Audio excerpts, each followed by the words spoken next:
그는 서울에서 가장 부유한 남자였지만 가장 중요한 것은 돈으로 살 수 없었습니다. 자기 아들의 미소였죠. 강성준은 거대한 건설 제국을 세웠지만 강남의 호화로운 저택 안에는 절망적인 침묵만이 감돌았습니다. 중증 자폐증 진단을 받은 그의 아들 태호는 끝없이 바뀌는 치료사들에게 치료를 받았지만 어느 누구도 의미 있는 진전을 이끌어내지 못했습니다. 어느 누구도 소년의 고립된 세계에 침투하지 못했습니다. 박은지가 나타나기 전까지는요. 고급 레스토랑의 평범한 웨이트리스가 태호가 혼자서 식사할 수 있도록 도왔을 때 그녀의 눈빛에서 무언가가 성준을 주저하게 만들었습니다. 그날 밤 그는 상상조차 할 수 없었던 일을 목격했습니다. 한 번도 누구와도 교감하지 않았던 그의 아들이 낯선 여성에게 반응하고 있었습니다. 하지만 강가의 강력한 가모인 정숙이 이 젊은 여성의 미스터리한 과거를 파헤치기 시작하면서 아무도 이 이야기가 어떻게 모든 사람들의 삶을 영원히 바꿔놓을지 예상하지 못했습니다. 저희 채널에 오신 것을 환영합니다. 매일 새로운 이야기를 들려드리니 구독하셔서 놓치지 마세요. 영진은 작은 눈물을 삼키며 5살 태호를 지켜보았다. 소녀는 또다시 아버지가 내민 음식을 거부했다. 자폐 스펙트럼 장애를 가진 태호는 어느 누구의 손에서도 음식을 받아먹지 않았다. 비싼 치료법과 유명한 전문가들도 이 문제를 해결하지 못했다. 태호야, 한 입만. 강성준은 지친 목소리로 간청했지만 아이는 고개를 돌렸다. 압구정동의 고급 레스토랑 블루다이닝의 한 구석에서 벌어지는 이 장면은 주변 손님들의 불편한 시선을 끌었다. 영진은 그들의 판단하는 눈길이 부자 아버지와 문제 있는 아이에게 향하는 것을 느꼈다. 바로 그때 젊은 웨이트리스 은지가 조심스럽게 테이블에 다가왔다. 25살의 그녀는 평범한 유니폼을 입고 있었지만 그녀의 눈빛에는 특별한 따스함이 있었다. 실례합니다. 은지는 태호의 눈높이에 맞춰 쪼그리고 앉았다. 이 테이블에 아주 특별한 손님이 있다고 들었어요. 태호는 잠시 그녀를 쳐다보았다. 직접적인 눈맞춤은 아니었지만 그것만으로도 기적처럼 느껴졌다. 제가 도와드려도 될까요? 은지는 성준에게 물었다. 강건설의 회장인 성준은 의심스러웠지만 고개를 끄덕였다. 무엇이든 시도해볼 가치가 있었다. 은지는 소년 옆에 앉아 천천히 움직이며 이야기했다. 태호야, 내 동생도 너처럼 특별해. 그는 세상을 다르게 보지, 마치 너처럼. 그녀는 숟가락을 들었다. 우리 같이 먹어볼까? 너 먼저 그 다음 나. 놀랍게도 태호는 은지의 손에서 숟가락을 받아들었다. 그리고 몇 분 안에 소녀는 혼자서 밥을 먹기 시작했다. 성준은 믿을 수 없다는 듯이 지켜보았다. 수백만 원의 치료비를 들였는데도 해결하지 못한 문제를 이 낯선 웨이트리스가 몇 분 만에 해결한 것이었다. 어떻게? 그는 말문이 막혔다. 은지는 미소를 지었다. 제 동생 규현이도 자폐가 있어요. 저는 그를 돌보면서 배웠죠. 영진은 은지의 자연스러운 접근 방식에 감명받았다. 그녀는 태호를 문제나 고쳐야 할 대상으로 보지 않았다. 그저 다른 방식으로 세상을 이해하는 소중한 아이로 대했다. 대학에서 특수교육을 전공하셨나요? 성준이 물었다. 은지의 눈에 잠시 슬픔이 스쳤다. 심리학을 공부하다가 3학년에 중퇴했어요. 할머니가 아프셔서. 그 순간 성준은 오랫동안 느끼지 못했던 감정을 느꼈다. 희망이었다. 아내 서윤이 세상을 떠난 후 3년 동안 그는 아들과의 벽을 허물지 못했다. 사업에서는 성공했지만 가장 중요한 것에서는 실패했다. 태호가 행복하게 식사를 마치는 모습을 보며 성준의 마음에 계획이 떠올랐다. 이 특별한 젊은 여성이 그의 아들을 도울 수 있다면 어떤 대가를 치르더라도 그녀를 고용할 것이다. 영진은 은지가 태호에게 보여준 타고난 재능에 감탄했다. 그러나 동시에 그녀는 성준의 눈빛에서 읽은 결심이 은지의 삶을 영원히 바꿀 것임을 직감했다. 좋은 방향으로든 나쁜 방향으로든 저녁이 끝날 무렵 운명의 수레바퀴는 이미 돌아가기 시작했다.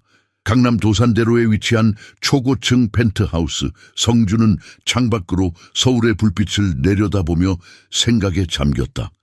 태호는 드물게 평온한 수면을 취하고 있었다. 아이가 혼자서 식사하는 모습이 계속해서 머릿속을 맴돌았다. 재현 씨, 오늘 그 웨이트리스에 대해 알아봤나? 성주는 사무실에서 막 도착한 비서에게 물었다. 재현은 태블릿을 꺼내며 고개를 끄덕였다. 네, 회장님, 박은지 27세, 충청남도 천안 출신입니다. 18살에 서울대학교 심리학과에 입학했으나 3학년 때 중퇴했습니다. 할머니가 중병으로 쓰러지셨고 그녀가 유일한 보호자였다고 합니다. 성주는 창가에서 천천히 돌아섰다. 가족은? 부모님은 그녀가 15살 때 교통사고로 사망하셨습니다. 동생 규현이 있는데 현재 19세로 자폐 스펙트럼 장애와 간질을 앓고 있습니다. 천안에 있는 이모와 지내고 있고요. 성주는 와인잔을 집어들었다. 재정 상황은? 학자금 대출이 상당히 있습니다. 할머니 병원비로 추가 부채도 있었으나 대부분 갚은 상태입니다. 블루다이닝에서 14개월 근무했고 이전에는 레비스트로 구르메에서 일했습니다. 이전 직장을 떠난 이유는? 재현은 잠시 망설였다. 성희롱 사건에 연루되었습니다. 그녀와 다른 직원들이 오너 셰프를 고소했으나 은지 씨만 갑자기 고소를 취하했습니다. 그 직후 동생의 응급수술비가 마련되었다는 기록이 있습니다. 성준의 눈이 가늘어졌다. 합의금을 받았다는 건가? 그렇게 추정됩니다. 하지만 법적 문제는 없었습니다. 성준은 잠시 생각에 잠겼다. 의심스러운 상황이었지만 그가 보기에는 생존을 위한 선택처럼 보였다. 그는 자신이 그런 상황에 처했다면 어떻게 했을지 자문했다. 학업 기록은 중퇴 전까지 우수했습니다. 특히 주목할 만한 것은 자폐 아동의 비언어적 의사소통에 관한 그녀의 논문입니다. 교수들로부터 높은 평가를 받았고 그녀가 개발한 일부 기술은 실제 치료에 적용되고 있습니다. 성주는 책상으로 걸어가 서랍을 열었다. 그 안에는 서윤의 사진이 있었다. 그녀의 부드러운 미소가 그를 바라보고 있었다. 서윤아, 이게 맞는 결정일까? 그는 마음속으로 물었다. 회장님, 어머님께서 오늘 통화하셨습니다. 재현이 조심스럽게 말했다. 다음 주에 귀국하신다고요. 성준의 표정이 굳어졌다. 정숙 여사는 강건설 그룹의 실질적 소유주였고 아들에게 경영권을 넘겼음에도 여전히 막강한 영향력을 행사했다. 그녀는 태호의 상태에 대해 극도로 보호적이었고 가문의 명예를 최우선으로 여겼다. 어머니께는 아직 알리지 말게. 성주는 단호하게 말했다. 내가 직접 설명드리겠어. 재현은 고개를 숙였다. 그리고 박은지 씨에 대한 제안은요? 성주는 창밖을 다시 바라보았다. 태호를 위한 전담 치료사로 고용하겠네. 현재 급여의 5배, 의료보험, 주거지원, 그리고 원한다면 학업을 마칠 수 있는 기회까지 내일 직접 만나 이야기하겠어. 재현이 나간 후 성주는 태호의 방으로 향했다. 문을 살짝 열어 아들의 자는 모습을 지켜보았다. 처음으로 아이의 얼굴에 평온함이 있었다. 서윤아, 우리 아들을 위해 천사를 보내주었구나. 그는 속삭였다. 하지만 그가 알지 못하는 사이 정숙 여사는 이미 해외에서 비밀리에 조사를 시작하고 있었다. 그녀의 손자와 아들의 삶에 갑자기 나타난 이 낯선 여성에 대해 은지는 이른 아침 이태원의 낡은 원룸에서 눈을 떴다. 창문을 통해 새우며드는 희미한 빛이 작은 방을 비추고 있었다. 모든 것이 검소했지만 정돈되어 있었다. 벽에 걸린 규현의 사진이 그녀를 바라보고 있었다. 오빠가 잘할 거야, 규현아. 은지는 사진에 속삭였다. 그녀는 전날 밤 병원에서 온 전화를 떠올렸다. 동생의 약값이 또 올랐다는 소식이었다. 버스를 2번 갈아타고 압구정동에 도착한 은지는 블루 다이닝의 직원 입구로 향했다. 주방 근처에서 동료 지현이 긴장된 표정으로 다가왔다. 은지야, 최 매니저님이 널 찾으셔. 심각해 보이셨어. 은지는 가슴이 철렁 내려앉는 것을 느꼈다. 어제 식당 프로토콜을 어기고 손님 테이블에 앉았던 것이 문제가 된 것이 분명했다. 그러나 그 아이를 보는 순간 그녀는 규현을 보는 것 같았다. 본능적으로 행동할 수밖에 없었다. 박은지 씨, 최 매니저는 그녀가 사무실에 들어서자 냉정하게 불렀다. 그의 책상 위에는 봉투 하나가 놓여 있었다. 어제 있었던 일. 은지는 숨을 깊게 들이마셨다. 죄송합니다, 매니저님. 제가 규정을 어겼어요. 다시는 그러지 않겠... 그게 아니오. 최 매니저가 그녀의 말을 잘랐다. 어제 그 고객은 강건설 그룹의 회장 강성준 씨셨소. 그리고 이건... 그는 봉투를 밀어 그녀에게 건넸다. 그분의 자택으로부터의 초대장이오. 은지는 믿을 수 없다는 듯이 봉투를 바라보았다. 강건설은 한국의 10대 재벌 중 하나였다. 그 자리에 있던 사람이 실제로 누구였는지 몰랐다.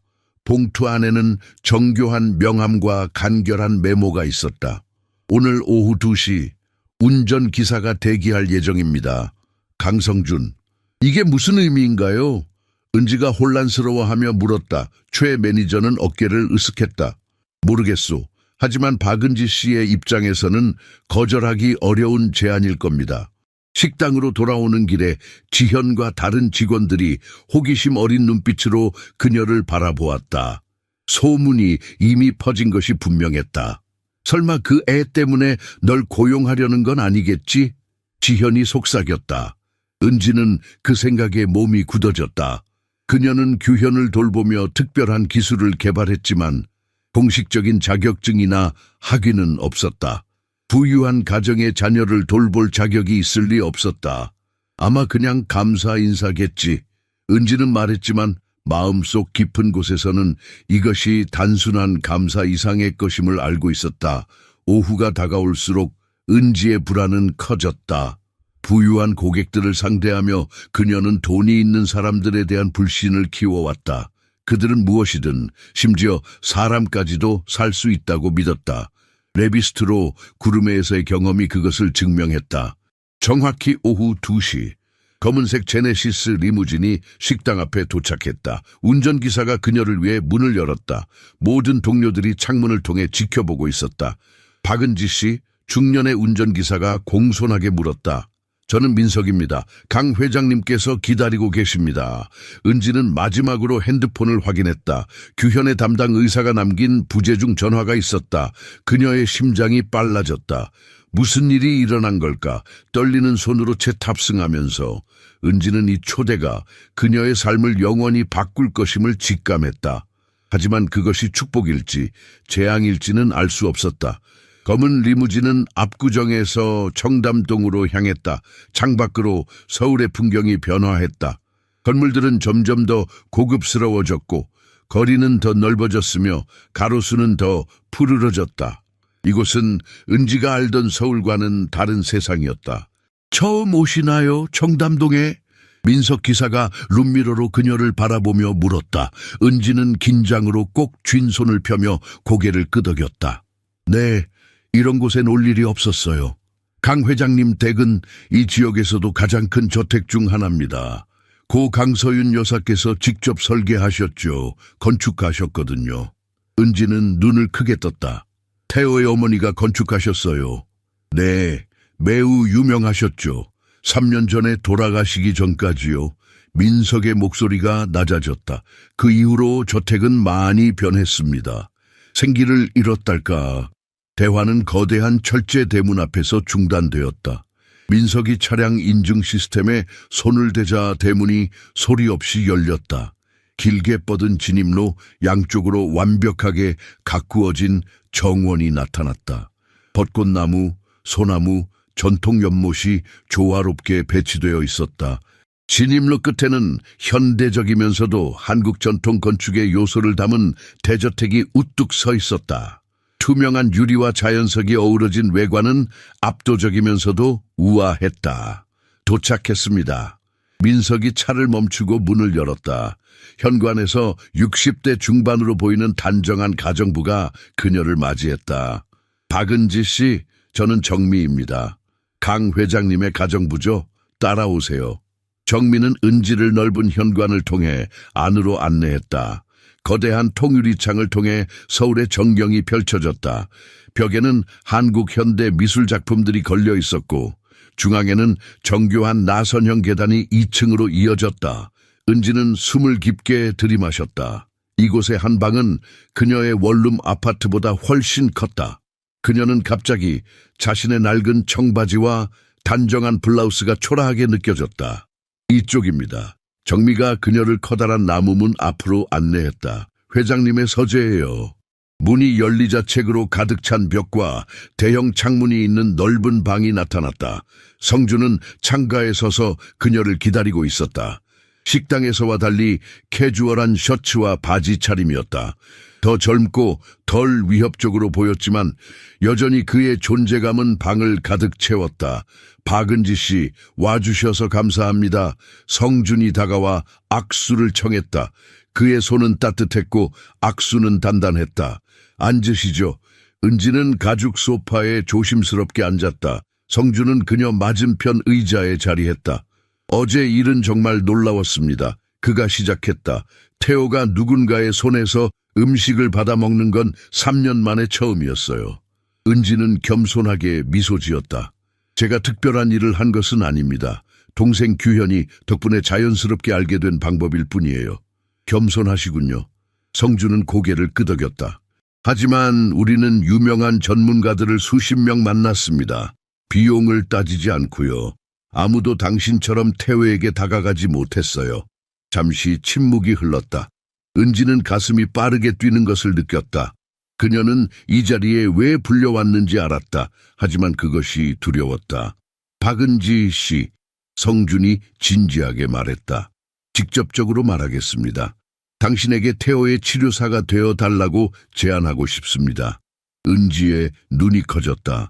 예상했지만 실제로 들으니 충격이었다. 하지만 저는 전문가가 아닙니다. 학위도 없고 자격증보다 중요한 것은 능력입니다. 성준이 단호하게 말했다. 당신에게는 태호와 교감하는 특별한 재능이 있어요. 그건 배울 수 없는 것입니다. 그는 서랍에서 서류 봉투를 꺼내 그녀에게 건넸다.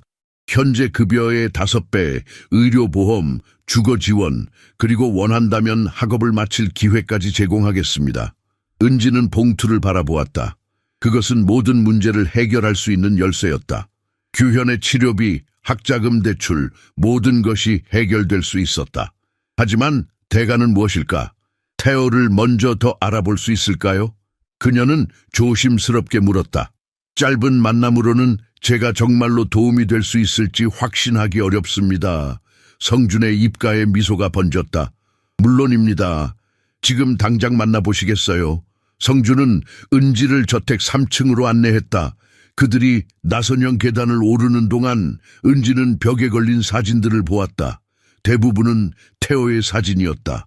어린아이의 표정은 모든 사진에서 같았다. 멀리 바라보는 공허한 눈빛, 미소 없는 얼굴, 단 한 장의 사진만 달랐다. 아름다운 여성이 태호를 안고 있는 사진이었다. 그 사진에서만 태호의 눈은 생기가 있었다. 서윤이와 태호입니다. 그의 3번째 생일이었죠. 성준이 부드럽게 말했다. 그의 목소리에는 아직도 상실의 아픔이 묻어났다. 3층 복도 끝에 있는 넓은 문을 열자 놀랍도록 설계된 공간이 나타났다. 그곳은 아이의 감각적 요구를 고려한 치료실이었다. 밝은 색상의 벽, 다양한 질감의 놀이 영역, 조용한 휴식 공간이 있었다. 첨단 장비들은 절제된 방식으로 배치되어 있었다. 방 안에는 중년 여성과 태호가 있었다. 여성은 아이에게 블록을 건네고 있었지만 태호는 창밖만 바라보고 있었다. 정 선생님, 오늘은 여기까지 하죠. 성준이 말했다. 정 치료사는 은지를 의심스러운 눈길로 바라보았다. 이분은요? 박은지 씨입니다.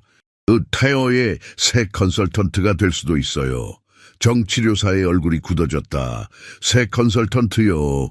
회장님, 우리는 이미 최고의 팀을 구성하고 있습니다. 자격 없는 사람이 정 선생님 나중에 이야기하죠. 성준이 단호하게 말을 잘랐다. 치료사가 나간 후 은지는 조심스럽게 태호에게 다가갔다. 태호는 여전히 창밖을 바라보고 있었다. 그녀는 무릎을 꿇고 아이의 시선 높이에 맞추었다. 안녕 태호야. 날 기억해? 은지는 부드럽게 물었다. 태호는 고개를 돌려 그녀를 바라보았다. 짧은 순간이었지만 그의 눈에 인식의 빛이 스쳤다. 은지는 태호의 태블릿을 살펴보았다. 이런 공룡 게임이구나. 내 동생도 공룡을 정말 좋아해. 그녀는 조심스럽게 태블릿을 만졌다. 태호가 놀라거나 거부할 것을 예상했지만 아이는 허락했다. 은지는 게임의 패턴을 빠르게 파악하고 태호에게 몇 가지 움직임을 보여주었다. 점심시간이 되자 성주는 간식을 가져왔다. 은지는 자연스럽게 태호의 테이블에 음식을 놓고 자신도 조금 먹기 시작했다. 태호는 그녀를 관찰하다가 놀랍게도 스스로 음식을 집어 먹기 시작했다. 성주는 감동한 표정으로 지켜보았다. 믿을 수 없군요. 식사 후 은지와 성주는 서재로 돌아왔다. 성주는 와인을 따르며 물었다. 어떻게 생각하세요? 태호는 굉장히 특별한 아이예요. 은지가 조심스럽게 말했다. 그는 세상을 다르게 봐요. 문제는 우리가 그의 세계에 들어가는 방법을 모른다는 거죠. 당신은 그 방법을 아는 것 같군요. 은지는 고개를 저었다. 전부 알지는 못해요. 하지만 제 동생 덕분에 일부 열쇠는 가지고 있어요. 그럼 우리 제안을 받아들이겠습니까? 은지는 깊게 숨을 들이마셨다. 몇 가지 조건이 있어요. 성준의 눈썹이 올라갔다. 말씀해보세요. 첫째, 저는 학위가 없지만 제 접근 방식을 존중해 주셔야 해요. 기존 팀과 의견이 다를 수 있어요. 둘째, 제가 학업을 계속하기로 결정하면 일정을 조정할 수 있어야 합니다. 마지막으로 이건 3개월 시범 기간으로 시작하고 싶어요. 양쪽 모두에게 맞지 않으면 깨끗하게 종료할 수 있도록요. 성주는 잠시 생각하더니 미소 지었다. 당신은 강인한 사람이군요, 박은지 씨. 조건에 동의합니다. 그들은 악수로 계약을 확정했다. 은지는 이 순간이 그녀의 인생을 완전히 바꿀 것임을 느꼈다. 기회이자 도전이었다. 그럼 내일부터 시작할 수 있을까요? 성준이 물었다. 은지는 고개를 끄덕였다. 네, 가능합니다. 성준 씨. 성준이라고 불러주세요. 우리는 이제 태호를 위해 함께 일하는 팀이니까요. 두 사람 모두 알지 못했지만 정민은 반쯤 열린 문 뒤에서 그들의 대화를 듣고 있었다. 그녀의 얼굴에는 걱정스러운 표정이 번졌다. 정숙 여사가 이 낯선 여자의 등장을 알게 되면 무슨 일이 벌어질지 우려되었다. 은지는 성준과의 협상을 마치고 저택을 나서며 감정이 뒤섞였다. 제네시스 리무진이 서울의 번화가를 지나는 동안 그녀는 창밖을 바라보았지만 눈에 들어오는 것은 없었다. 그녀의 머릿속은 태호와 새로운 직장 그리고 규현에 대한 생각으로 가득했다. 박씨, 어디로 모셔다 드릴까요? 민석이 룸미러로 그녀를 바라보며 물었다. 압구정 메디컬 센터로 가주세요. 은지가 결심한 듯 대답했다. 이번 제안으로 생긴 기회를 놓칠 수 없었다. 그녀는 규현에게 좋은 소식을 전하고 싶었다. 병원에 도착하자 은지는 잠시 리무진을 바라보았다. 그것은 그녀가 이제 발을 들이게 될 새로운 세계의 상징이었다. 부와 특권의 세계. 그녀는 그곳에서 길을 잃지 않을 수 있을까? 감사합니다, 민석 씨. 그녀는 미소 지으며 말했다. 민석은 고개를 숙였다. 내일 아침 8시에 모시러 오겠습니다. 병원 복도를 걸으며 은지는 과거 이곳에서 보낸 무수한 시간들을 떠올렸다. 간호사들은 그녀를 알아보고 친근하게 인사했다. 그들에게 은지는 포기하지 않는 헌신적인 누나의 상징이었다. 규현의 병실에 들어서자 그녀는 동생이 창가에 앉아 책을 보고 있는 것을 발견했다. 19살이지만 그의 순수한 눈빛은 여전히 어린아이 같았다. 오빠, 좋은 소식이 있어. 은지가 조심스럽게 말을 건넸다. 규현은 천천히 고개를 들어 그녀를 바라보았다. 직접적인 눈맞춤은 아니었지만 그는 자신만의 방식으로 그녀의 존재를 인정했다. 내가 새 직장을 구했어. 좋은 곳이야. 이제 너의 치료비 걱정은 없을 거야. 규현은 미소 짓지 않았지만 그의 손가락이 살짝 움직였다. 은지에게는 그것만으로도 충분했다. 그녀는 동생 옆에 앉아 그날 있었던 일들을 이야기했다. 규현이 모두 이해하는지는 알 수 없었지만 그녀는 항상 그에게 모든 것을 이야기했다. 태호라는 아이가 있는데 너랑 비슷해. 하지만 훨씬 어려. 5살밖에 안 됐어. 대화 중에 김 의사가 병실에 들어왔다. 그는 은지를 보고 놀란 듯했다. 박씨, 오늘 올 줄 몰랐는데 전화 드렸었어요. 은지의 표정이 긴장으로 굳어졌다. 무서운 일이에요.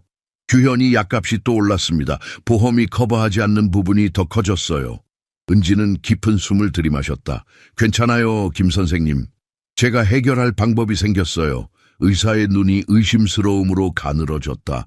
정말요? 갑자기 어떻게? 새 직장을 구했어요.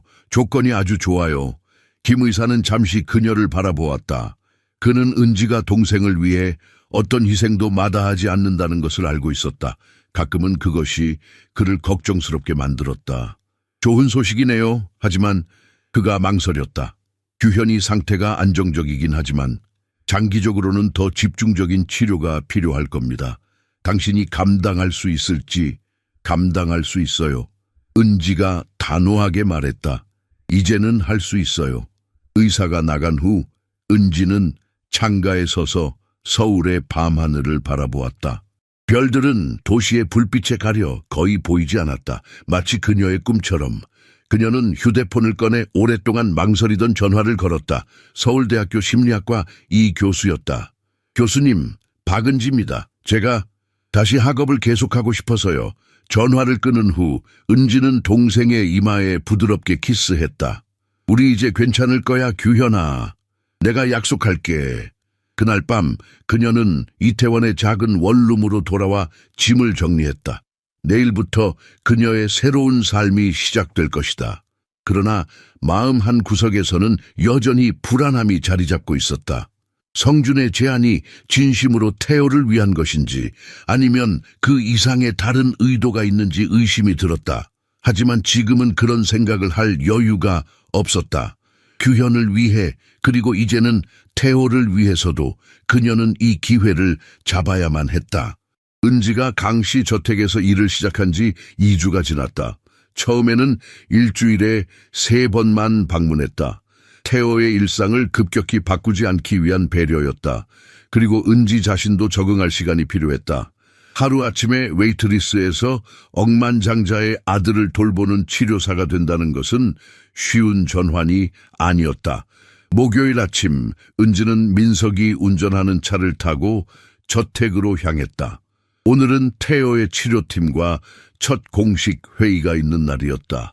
그녀는 노트북을 열어 지난 2주간의 관찰 내용을 다시 확인했다. 오늘 회의가 있죠? 민석이 룸미러로 그녀를 바라보며 물었다. 은지는 고개를 끄덕였다. 네, 조금 긴장되네요. 걱정 마세요. 강 회장님이 박 씨를 전적으로 신뢰하고 계십니다. 은지는 작게 웃었지만 마음속은 여전히 불안했다. 타이어의 전문 치료팀은 모두 박사 학위와 수년간의 경력을 가진 사람들이었다. 그들 사이에서 그녀는 자신이 자격 미달이라고 느꼈다. 차가 저택에 도착하자 은지는 정문 앞에 낯선 차가 주차된 것을 발견했다. 광택이 나는 검은색 벤틀리였다. 정숙 여사님이 오셨네요. 민석이 낮은 목소리로 말했다. 은지는 순간 숨이 멎는 것을 느꼈다. 정숙 여사, 성준의 어머니이자 태호의 할머니. 그녀는 지난 2주 동안 정미와 다른 직원들에게서 정숙 여사에 대한 이야기를 들었다. 강건설 그룹의 실질적인 소유주로 아들에게 경영권을 넘겼음에도 여전히 막강한 영향력을 행사하는 여성이었다. 언제 오셨어요? 은지가 물었다. 어젯밤이요. 홍콩에서 돌아오셨습니다. 민석은 고개를 숙였다. 조심하세요. 여사님은 까다로우신 분입니다. 은지는 심호흡을 하고 차에서 내렸다. 저택 현관에서 정미가 그녀를 기다리고 있었다. 평소보다 긴장된 표정이었다. 박씨, 회의가 서재에서 열립니다. 모두 기다리고 계세요. 은지는 고개를 끄덕이고 서재로 향했다. 문을 열자 타원형 테이블 주위에 사람들이 앉아 있었다. 정치료사 김신경과 의사 그리고 2명의 다른 전문가들. 테이블 상석에는 성준이 앉아 있었고 그 옆에는 70대 초반으로 보이는 우아한 여성이 있었다. 정숙 여사는 은지가 상상했던 그대로였다. 완벽하게 정돈된 은색머리, 값비싼 한복, 그리고 강철 같은 눈빛. 그녀는 은지가 들어오자 위아래로 살펴보았다. 그 시선에는 즉각적인 판단이 담겨 있었다. 죄송합니다, 늦어서. 은지가 인사했다. 성준이 미소 지으며 그녀를 향해 고개를 끄덕였다. 박씨 어머니를 소개합니다. 정숙 여사님이십니다. 은지는 공손하게 고개를 숙였다. 만나 뵙게 되어 영광입니다, 여사님. 정숙은 차가운 미소로 응답했다.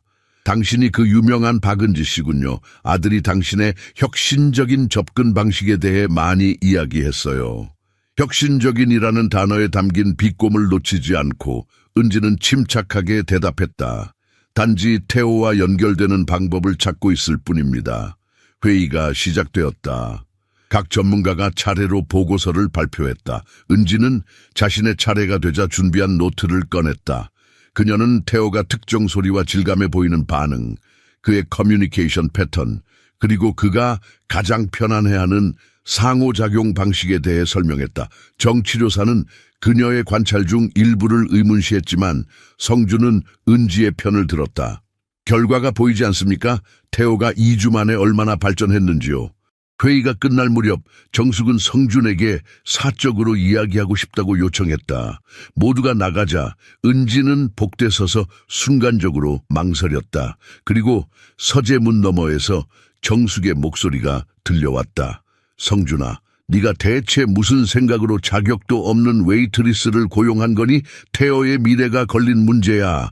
은지는 가슴이 조여오는 것을 느꼈다. 그녀는 천천히 정원으로 향했다. 그곳에서 태호는 혜린이라는 젊은 돌보미의 감독 아래 나무 아래 앉아 있었다.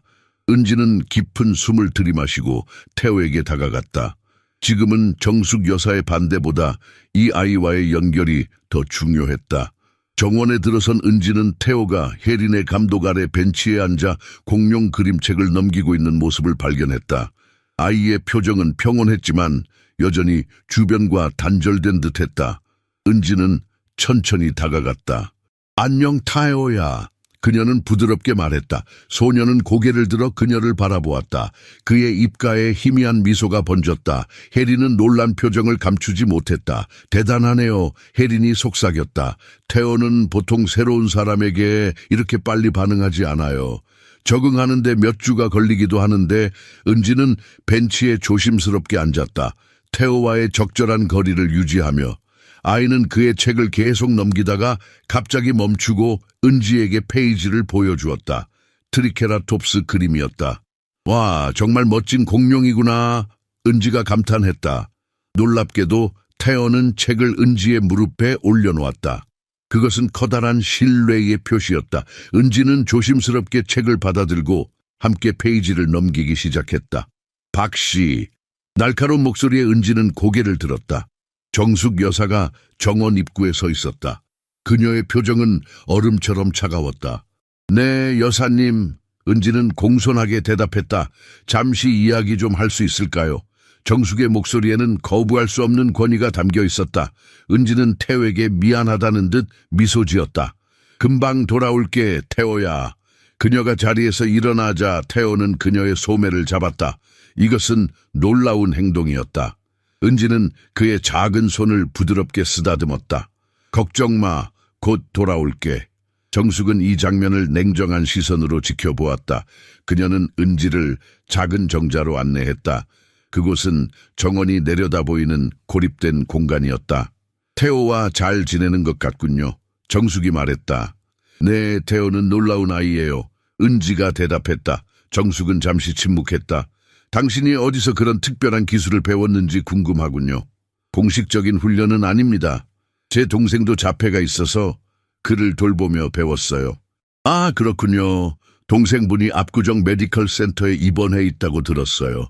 은지는 놀라움을 감추지 못했다. 정숙이 어떻게 그 정보를 알았는지 의문이었다. 네, 규현이는 자폐와 함께 발작 장애가 있어요. 비용이 많이 들겠군요. 정숙의 말에는 숨겨진 의미가 있었다. 은지는 긴장했지만 침착함을 유지했다. 네, 그렇습니다. 정숙은 차가운 미소를 지었다. 내 손자를 돌보는 사람의 배경을 조사하는 것이 할머니로서 당연한 일이라고 생각하지 않나요? 물론입니다. 은지는 똑바로 정숙의 눈을 바라보았다.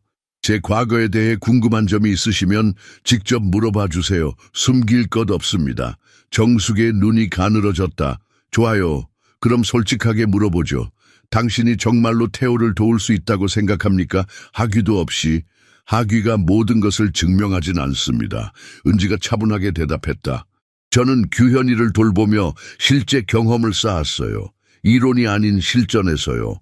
태호는 자신만의 세계가 있고 저는 그 세계로 들어가는 방법을 조금은 알고 있습니다. 정숙은 코웃음을 쳤다. 낭만적인 말이군요. 하지만 내 손자의 미래는 낭만으로 결정할 수 없어요. 물론입니다. 결과로 판단해 주세요. 은지의 목소리는 부드러웠지만 단호했다. 2주 만에 태호는 변화를 보이고 있어요. 스스로 식사하고 눈맞춤이 늘었으며 지금 보셨듯이 물리적 접촉도 시작했습니다. 정숙은 잠시 생각에 잠겼다. 당신이 여기 온 진짜 이유가 궁금하군요. 돈인가요? 아니면 내 아들? 은지는 그 질문에 뺨이 붉어졌다. 전 태호를 돕기 위해 여기 있습니다. 그게 전부입니다. 정말로요? 정숙이 비웃었다. 젊은 여성이 홀로 된 억만장자의 집에 들어와 그의 아들과 가까워지는 것. 너무 완벽한 시나리오처럼 보이지 않나요? 은지는 가슴속에서 분노가 일어나는 것을 느꼈지만 억눌렀다. 여사님, 저는 그런 사람이 아닙니다. 제가 여기 있는 건 오직 태호 때문입니다. 그때 성준이 정자로 다가왔다.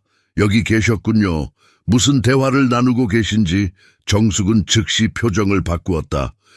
단지 박 씨와 태호의 진행 상황에 대해 이야기하고 있었어.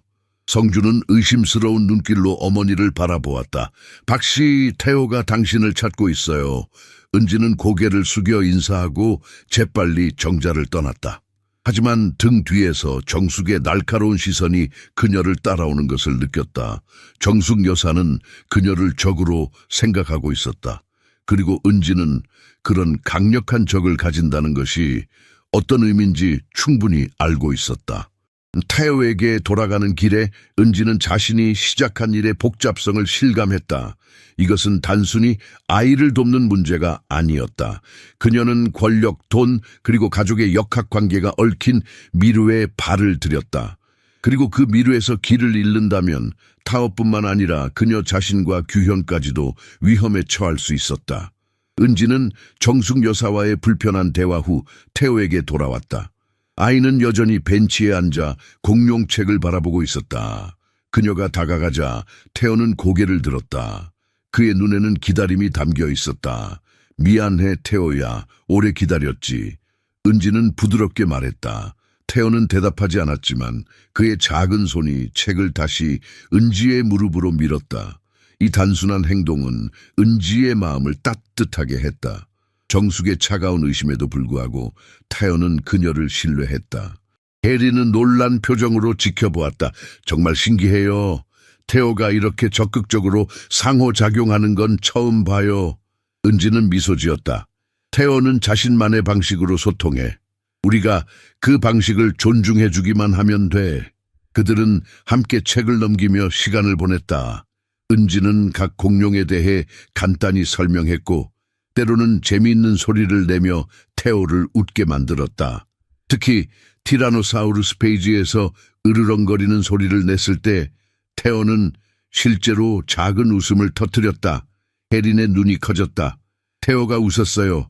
실제로 웃었어요. 그 순간 성준이 정원으로 들어왔다. 그는 멈춰 서서 아들이 웃는 소리를 들었다. 그의 표정에는 믿을 수 없다는 놀라움과 깊은 감동이 섞여 있었다. 저 방해해서 미안합니다. 성준이 조심스럽게 다가왔다. 태호는 아버지를 보고 잠시 굳었지만 곧 다시 책으로 관심을 돌렸다. 성준은 그들 맞은편에 앉았다. 저 책은 특별해요. 그가 부드럽게 말했다. 서윤이가 태호의 4번째 생일에 선물한 거예요. 그날 이후로 태호는 그 책을 누구에게도 보여주지 않았어요. 은지는 책을 더 소중히 바라보았다. 그렇군요. 정말 특별한 책이네요. 성준의 눈에 잠시 슬픔이 스쳤다. 서윤이는 아이들을 정말 이해했어요. 태호가 진단받았을 때도 그녀는 항상 희망을 잃지 않았죠. 우리 아들은 다른 방식으로 세상을 보는 거야 라고 말하곤 했어요. 현명하신 분이셨네요. 은지가 말했다. 성준은 고개를 끄덕였다. 네, 그랬어요. 그녀가 우리를 떠난 후 모든 것이 무너졌어요. 태호는 더 깊이 자신의 세계로 들어갔고 나는 그를 어떻게 도와야 할지 몰랐어요. 잠시 침묵이 흘렀다. 태호는 계속해서 책을 넘기며 자신만의 세계에 빠져 있었다. 어머니에 대해 죄송합니다. 성준이 갑자기 말했다. 그녀는 보호적이에요. 태호에게도 저에게도. 은지는 고개를 저었다. 이해해요. 저도 규현이를 위해서라면 뭐든 할 거예요. 규현이가 어떻게 지내나요? 성준이 물었다. 은지의 표정이 어두워졌다. 안정적이지만 약값이 또 올랐어요. 의사는 더 집중적인 치료가 필요하다고 하는데 그녀의 말이 끊겼다. 갑자기 휴대폰이 진동했다. 압구정 메디컬 센터였다. 은지는 불안한 표정으로 전화를 받았다. 네, 김 선생님. 네, 언제요? 알겠습니다. 곧 가겠습니다. 전화를 끄는 은지의 얼굴은 창백해졌다. 성준은 즉시 그녀의 상태를 알아차렸다. 무슨 일이에요? 규현이가 발작이 있었어요. 지금은 안정됐지만 제가 가봐야 할 것 같아요. 성준은 즉시 일어섰다. 민석이 데려다 줄 거예요. 걱정 마세요. 은지는 망설였다. 하지만 태호와의 세션이 태호는 이해할 거예요. 성준이 단호하게 말했다. 가족이 먼저입니다. 은지는 태호에게 몸을 숙였다. 태호야, 오빠가 잠시 가봐야 해. 내일 다시 올게, 알았지? 태호는 반응하지 않았지만 그녀가 일어나자 잠시 그녀의 손을 바라보았다. 은지는 그 작은 순간에도 연결을 느꼈다. 성준은 은지를 정문까지 배웅했다. 무슨 일이든 도움이 필요하면 말해주세요. 은지는 고개를 끄덕였지만 마음은 이미 병원에 있었다. 그녀가 떠난 후 성준은 태호가 여전히 공룡책을 보고 있는 정원으로 돌아갔다. 그의 마음에는 새로운 감정이 일고 있었다. 오랫동안 느끼지 못했던 감정. 압구정 메디컬 센터의 흰 복도는 소독약 냄새로 가득했다. 은지는 급한 걸음으로 규현의 병실을 향해 달려갔다. 그녀의 마음은 두려움으로 가득 찼다. 의사의 전화에서 그의 목소리는 평소보다 긴박했다. 병실 문을 열자 규현은 침대에 누워 있었다. 창백한 얼굴, 이마에 맺힌 땀방울, 정맥주사가 놓인 팔, 그의 눈은 반쯤 감겨 있었지만 은지가 들어오자 희미하게 반응했다. 규현아, 오빠가 왔어. 은지는 동생의 손을 조심스럽게 잡았다. 김 의사가 병실로 들어왔다. 그의 표정은 심각했다. 박씨, 잠시 이야기할 수 있을까요? 그들은 복도로 나왔다. 의사는 차트를 확인하며 말했다. 규현 씨의 발작 빈도가 증가하고 있습니다. 이번 발작은 특히 심각했어요. 현재 약물로는 더 이상 충분한 조절이 어려워 보입니다. 은지의 심장이 빠르게 뛰었다. 어떻게 해야 하죠? 2가지 선택지가 있습니다. 의사가 설명했다. 첫째, 더 강력한 항경련제로 바꾸는 것. 하지만 이 약은 건강보험이 적용되지 않고 비용이 상당합니다. 월 300만 원 정도예요. 은지는 숨을 들이켰다. 그녀의 이전 월급으로는 상상도 할 수 없는 금액이었다. 지금의 급여로도 다른 생활비를 고려하면 버거운 액수였다. 2번째 선택지는 뭔가요? 그녀가 떨리는 목소리로 물었다. 외과적 시술입니다. 발작의 원인이 되는 뇌 부위에 대한 수술이죠. 이건 장기적으로는 더 효과적일 수 있지만 모든 수술이 그렇듯 위험이 따릅니다. 하지만 건강보험이 일부 적용되고 병원 지원 프로그램을 신청할 수도 있어요. 은지는 벽에 기대어 섰다. 2 선택지 모두 쉽지 않았다. 고가의 약물은 경제적 부담이 너무 컸고 수술은 그녀는 규현을 수술대 위에 올리는 것을 상상하는 것만으로도 공포를 느꼈다. 생각할 시간이 필요합니다. 그녀가 말했다. 물론이죠. 하지만 너무 오래 미루지는 마세요. 규현 씨의 상태는 시간이 지날수록 악화될 수 있습니다. 의사가 떠난 후 은지는 조용한 대기실에 앉았다. 그녀는 가방에서 지갑을 꺼내 남은 현금을 확인했다. 얼마 되지 않았다. 첫 월급은 아직 2주 남았고 그동안 병원비와 기본적인 생활비를 감당해야 했다. 그녀는 선택지를 고민했다. 성준에게 선불을 요청할 수 있을까? 하지만 이제 막 일을 시작한 시점에서 그런 부탁을 하는 것은 전문성을 떨어뜨리는 일이었다. 게다가 정숙 여사의 의심, 어린 눈길을 생각하면 돈을 요청하는 것은 그녀의 의혹만 강화시킬 뿐이었다. 다른 선택지는 전 남자친구 준호에게 연락하는 것이었다. 그는 그들이 헤어질 때 재정적 도움을 제안했었다. 하지만 은지는 자존심 때문에 거절했다. 지금도 그의 도움을 받는 것은 자신의 독립성을 포기하는 것처럼 느껴졌다. 마지막 선택지는 김 의사가 언급한 것이었다. 병원이 연결해준 제약회사의 임상시험에 규현을 참여시키는 것. 그들은 새로운 항경련제를 테스트하고 있었고 참가자에게는 무료 약물과 소정의 사례비를 제공했다. 하지만 실험적 치료에 동생을 내맡기는 것은 은지는 몸서리를 쳤다. 병실로 돌아가 규현의 머리카락을 쓰다듬으며 은지는 마음을 정했다. 당장은 남은 저축으로 응급약물을 구입하고 좀 더 영구적인 해결책을 찾을 시간을 벌기로 했다. 강씨 가족과의 관계를 위험에 빠뜨리지 않으면서 규현을 도울 방법이 분명히 있을 것이다. 괜찮을 거야, 규현아. 그녀는 동생의 이마에 키스했다. 오빠가 항상 너를 지킬게. 은지는 병원을 나서며 새로운 결심을 했다. 그녀는 태호와의 작업에 더 열심히 임하고 자신의 가치를 증명할 것이다. 성준이 그녀를 진정으로 신뢰하게 되면 어쩌면 규현의 치료에 대한 조언이나 도움을 자연스럽게 구할 수 있을지도 모른다. 하지만 그녀가 알지 못하는 사이 정숙 여사는 이미 그녀의 행적을 추적하고 있었다. 그녀의 갑작스러운 퇴장과 병원 방문에 대한 보고가 정숙의 책상 위에 놓여 있었다. 강가의 가모는 차가운 미소를 지으며 그 서류를 읽고 있었다. 은지가 강씨 저택에서 일을 시작한 지 한 달이 지났다. 태호의 발전은 모두의 기대를 뛰어넘었다. 아이는 이제 규칙적으로 혼자 식사하고 간단한 단어를 사용하기 시작했으며 눈맞춤도 늘어났다. 치료팀도 은지의 접근 방식을 점차 인정하기 시작했다. 정치료사조차 그녀의 자연스러운 기술에 감탄했다. 목요일 저녁 태호가 잠든 후 은지와 성준은 서재에서 그날의 세션에 대해 논의하고 있었다. 창밖으로는 서울의 불빛이 별처럼 빛나고 있었다. 태호가 오늘 고마워라고 말했어요. 은지가 기쁜 표정으로 말했다. 책을 건네주었더니 분명히 고마워라고 했어요. 성준의 눈이 밝아졌다. 정말요? 그건 믿을 수 없군요.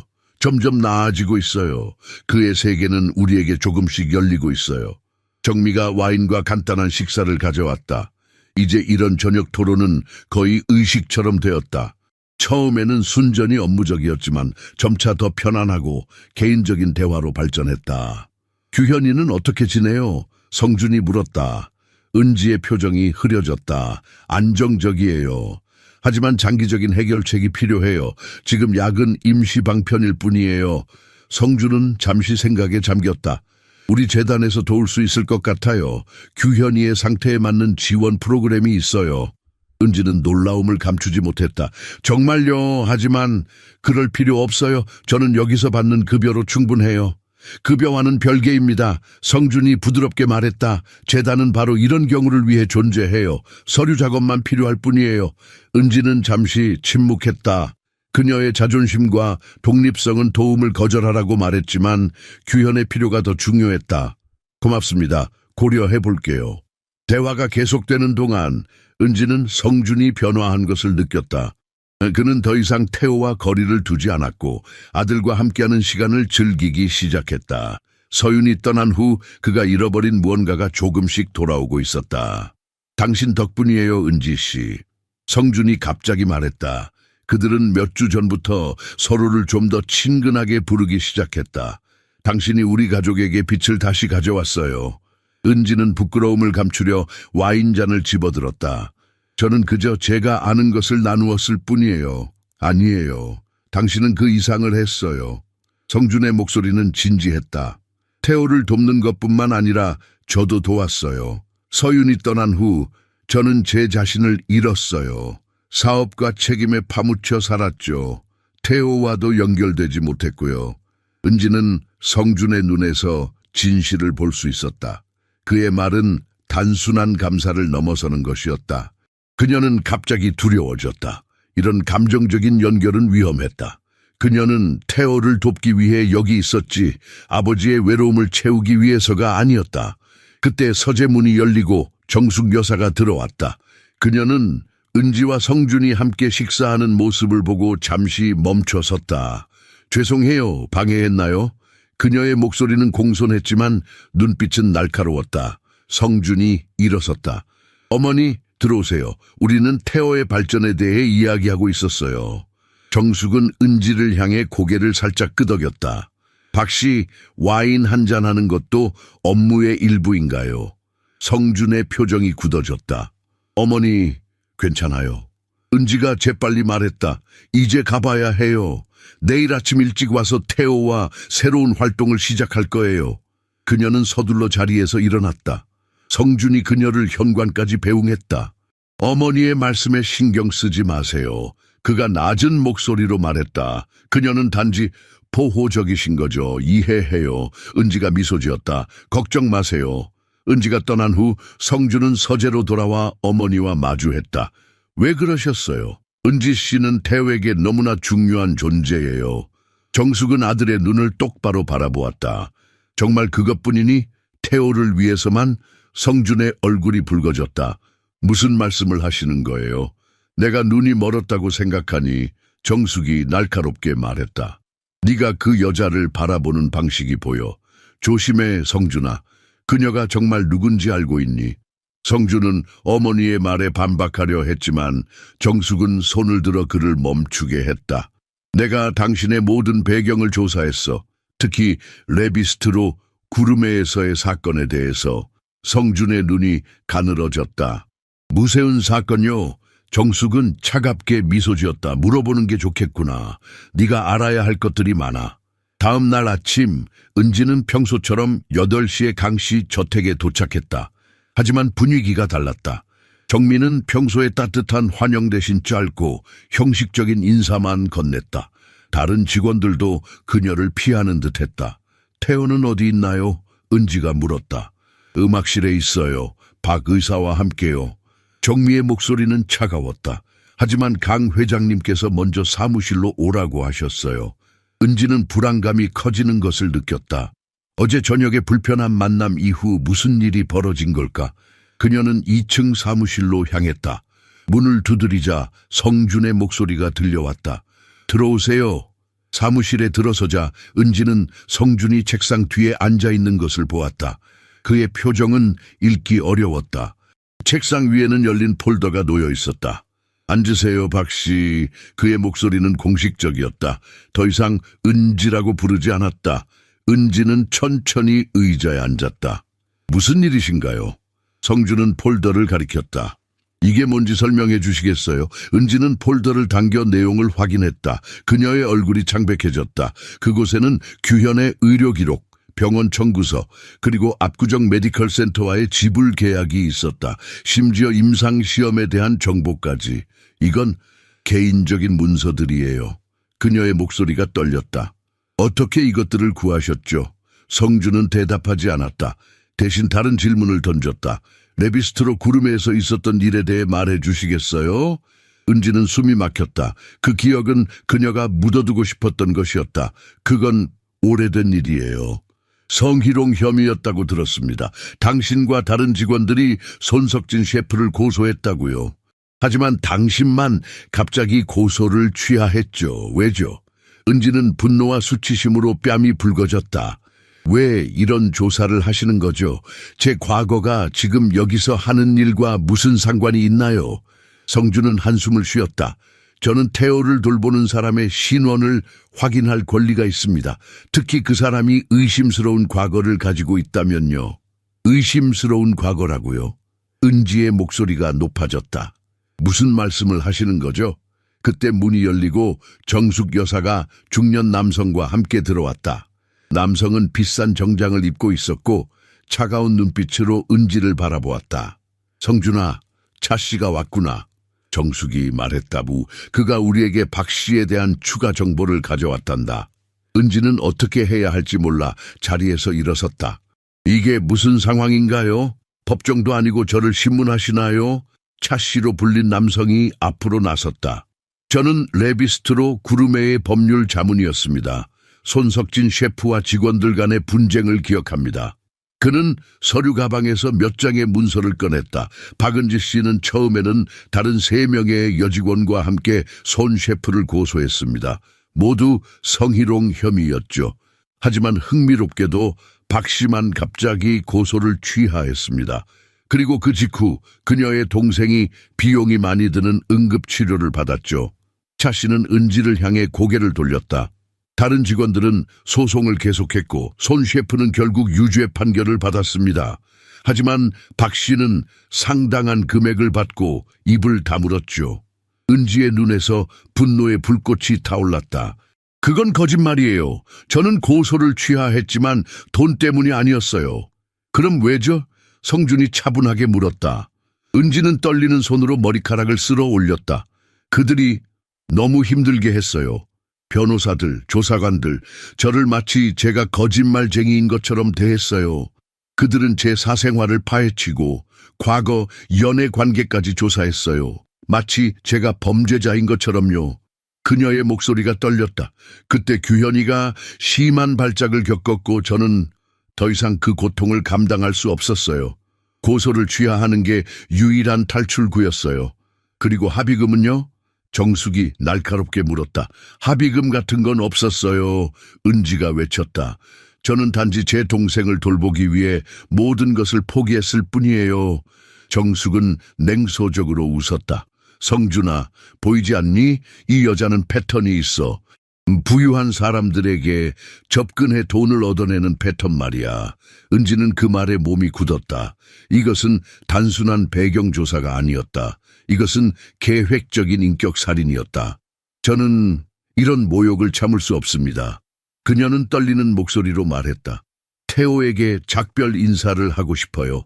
성준이 입을 열려 했지만 은지는 이미 문을 향해 걸어가고 있었다. 그녀의 등이 꼿꼿했지만 어깨는 무거웠다. 박씨, 성준이 그녀를 불렀다. 아직 설명되지 않은 부분이 있습니다. 은지는 문 앞에서 멈춰 섰다. 고개를 돌리지 않은 채 말했다. 제 성격이 계속해서 의심받는 곳에서는 더 이상 일할 수 없습니다. 제가 얼마나 돈이 필요하든 간에요. 그녀는 떠나기 전 마지막으로 덧붙였다. 태호는 특별한 아이예요. 당신이 그를 이해하길 바랍니다. 그는 사랑과 인정이 필요합니다. 의심이 아니라. 은지가 사무실을 나가자 성준은 충격에 빠진 표정으로 그녀를 바라보았다. 그는 어머니를 향해 돌아섰다. 어머니, 이건 너무합니다. 당신이 이 모든 것을 계획했군요. 정숙은 승리감에 찬 미소를 지었다. 네가 눈을 뜨게 하기 위해서였다, 성준아. 그 여자는 처음부터 우리 가족의 돈만 노렸어. 성준은 창백한 얼굴로 자리에서 일어났다. 어머니는 태호와 내게 가장 중요한 것을 방금 쫓아냈어요. 태호가 이것을 어떻게 받아들일지 생각해 보셨나요? 그의 말이 끝나기도 전에 아래층에서 소리가 들려왔다. 고통스러운 비명이었다. 태호의 비명이었다. 태호의 비명 소리가 저택 전체에 울려 퍼졌다.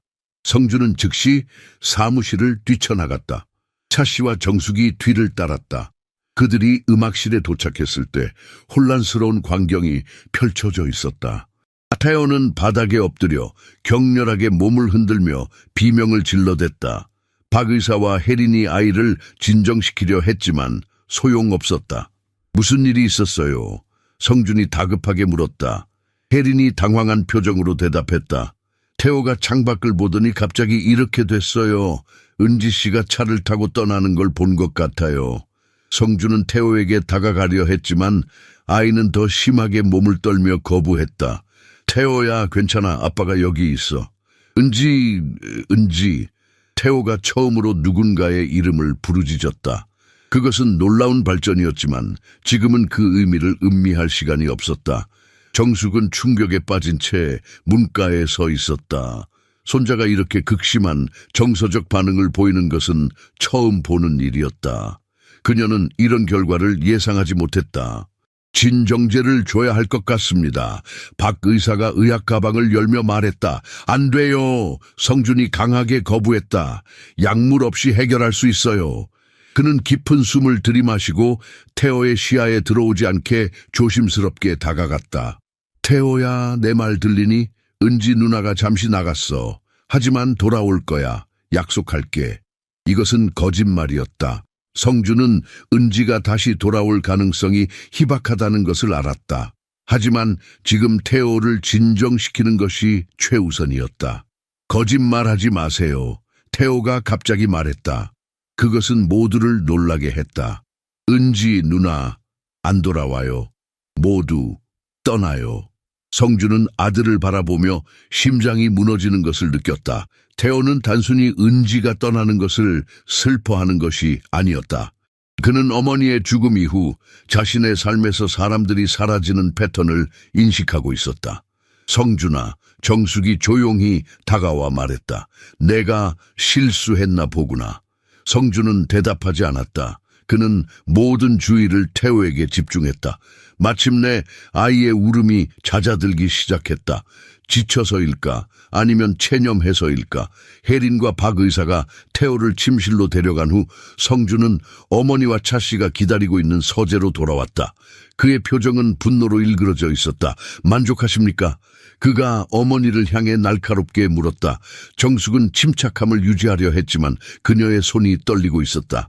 난 단지 우리 가족을 보호하려 했을 뿐이야. 어머니의 보호가 태호에게 얼마나 도움이 됐는지 보셨죠? 성준의 목소리가 높아졌다. 수년간의 치료사들과 전문가들, 어머니가 선택한 최고의 의사들이 이루지 못한 것을 은지 씨는 몇 주 만에 해냈어요. 태호가 말하게 했어요. 웃게 했고 연결되게 했어요. 정숙은 반박하려 했지만 성준은 계속해서 말을 이어갔다. 그런데 어머니는 그녀의 과거를 파헤쳐 내쫓았어요. 왜요? 당신의 자존심 때문에, 아니면 당신이 선택하지 않은 사람이 성공하는 것을 견딜 수 없어서? 나는 단지 그녀가 우리 가족의 돈을 노리고 있다고 생각했어. 정숙이 변명했다. 정말 그렇게 생각하셨어요? 아니면 그녀가 이 가족에 미치는 영향력이 두려우셨던 건가요? 성준이 날카롭게 물었다. 차 씨가 조심스럽게 목을 가다듬었다. 제가 방해해서 죄송합니다만 제 역할은 여기까지인 것 같습니다. 그럼 이만. 그래요, 가세요. 성준이 냉정하게 말했다.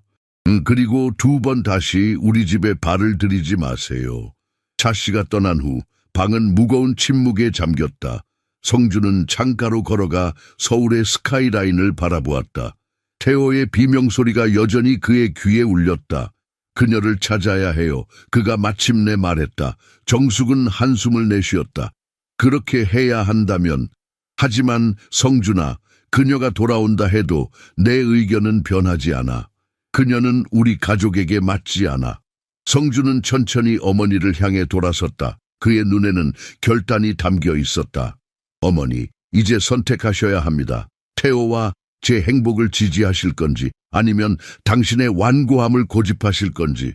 정숙의 얼굴이 굳어졌다. 그녀는 아들이 이런 식으로 자신에게 말한 것은 처음이었다. 평생 동안 그녀는 강 가문의 결정권자였다. 아무도 그녀의 판단에 도전하지 않았다. 하지만 지금 그녀는 선택의 기로에 서 있었다. 은지는 빗줄기를 뚫고 목적지 없이 걸었다. 그녀의 마음은 혼란스러웠다. 강가에서의 모욕은 깊은 상처를 남겼다. 하지만 가장 고통스러운 것은 태호를 그렇게 갑자기 떠나야 했다는 사실이었다. 그 아이와의 작별 인사도 없이. 그녀는 태호가 어떻게 반응할지 생각하자 눈물이 왈칵 쏟아졌다. 빗물과 눈물이 뒤섞여 얼굴을 흘러내렸다. 그녀는 이제 어디로 가야 할지 몰랐다. 블루 다이닝으로 돌아갈 수는 없었다. 이미 사직서를 제출한 상태였다. 그녀의 작은 원룸은 이미 계약이 끝나 비워둔 상태였다. 모든 것이 무너진 것 같았다. 휴대폰이 울렸다. 은지는 성준의 전화일까 두려워 확인했지만 김 의사였다. 그녀는 떨리는 손으로 전화를 받았다. 박씨, 규현 씨의 상태가 악화되었습니다. 아침에 심각한 발작이 있었어요. 은지의 다리가 휘청거렸다. 그녀는 근처 버스 정류장 벤치에 무너지듯 앉았다. 지금은 어떤가요? 안정되었지만 좋지 않습니다. 결정을 내려야 할 때가 왔어요. 더 강력한 약물 치료를 시작할지 아니면 수술을 진행할지. 은지는 갑자기 모든 문제가 한꺼번에 몰려오는 것을 느꼈다. 곧 병원에 가겠습니다. 비에 흠뻑 젖은 채로 압구정 메디컬 센터에 도착한 은지는 규현의 병실로 직행했다. 그녀의 동생은 창백한 얼굴로 누워 있었다. 이전보다 더 약해 보였다. 규현아, 오빠가 왔어. 그녀는 동생의 차가운 손을 잡았다. 김 의사가 병실에 들어왔다. 이야기할 수 있을까요? 그들은 병실 밖으로 나왔다. 김 의사는 규현의 최근 검사 결과를 보여주었다. 발작의 빈도와 강도가 증가하고 있습니다. 현재 약물로는 더 이상 통제가 어려워요. 새로운 약물 요법이 있지만 한 달에 300만 원 정도 듭니다. 건강보험이 적용되지 않아요. 은지는 숫자의 현기증을 느꼈다. 지금 그녀에게는 그런 금액을 지속적으로 지불할 능력이 없었다. 수술은요? 수술은 위험이 있지만 성공하면 발작을 크게 줄일 수 있습니다. 비용은 일시적으로 높지만 장기적으로는 약물 치료보다 경제적입니다. 건강보험도 일부 적용되고요. 은지는 깊은 한숨을 내쉬었다. 고민할 시간이 필요해요. 물론입니다. 하지만 오래 기다릴 수는 없어요. 규현 씨의 상태는 급격히 악화될 수 있습니다. 은지는 병원 카페테리아에 앉아 커피를 마시며 선택지를 고민했다. 그녀는 규현을 위해 무엇이든 할 준비가 되어 있었지만 현실적인 제약이 있었다. 새 직장을 찾는 것도 시간이 걸릴 것이고 그동안 생활비와 병원비를 어떻게 감당할지 막막했다. 그녀는 김 의사가 언급한 임상시험을 생각했다. 새로운 항경련제를 테스트하는 연구였다. 참가자들은 무료 약물과 치료를 받을 수 있었다. 하지만 실험적 치료는 항상 위험을 수반했다. 또 다른 가능성은 성준에게 연락하는 것이었다. 그가 언급한 재단 지원 프로그램이 규현에게 도움이 될 수도 있었다. 하지만 그것은 자존심을 꺾고 도움을 요청해야 하는 일이었다. 그리고 정숙 여사의 적대감을 생각하면 그러한 요청이 받아들여질 가능성은 낮아 보였다. 은지는 규현의 병실로 돌아가 동생의 손을 잡았다. 어떻게 해야 할까, 규현아? 그녀는 속삭였다.